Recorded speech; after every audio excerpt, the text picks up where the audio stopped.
Mahal kong mga kababayan dito sa lungsod ng Caloocan.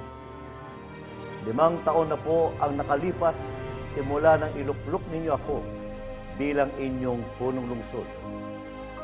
Sabay-sabay nating hinarap ng buong tapang ang matitinding problema na iniwan na nagdaang administrasyon.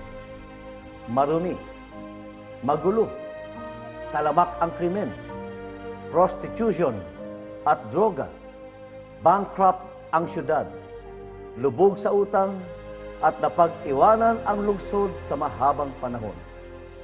Para bagang wala ng pamahalaan. Ito'y napakalaking hamon. Subalit hindi po ako pinanghinaan ng loob. Ang inyong pagtitiwala ang nagsilbing inspirasyon na nagbigay tibay sa aking dibdib at lakas ng loob na magkaroon ng malinis na hangarin upang maisulong ang mga programa at adhikain para sa tunay na reforma at pagbabago ng ating lungsod.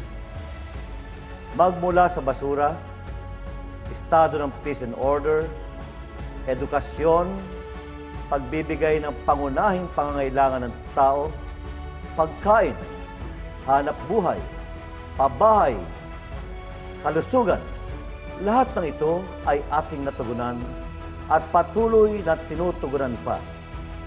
Ang sabi nga ng karamihan, nag-uumapaw at siksik-liglig ang mga proyekto ng pamahalaan ngayon. Ang pangarap ninyo ay pangarap ko rin. Ang umusad at umunlad ang Caloocan. Kaya nating abutin ang runok ng tagumpay. Marami na tayong nagawa at marami pa tayong gagawin. Kaya't magtulungan po tayo. Lahat ng ito ay para sa inyo at sa mga susunod pang henerasyon. Mga kaibigan, kaya natin ito. Let's reform Caloocan. Yes, we can. Let Caloocan shine. Mabuhay ang lungsod Caloocan.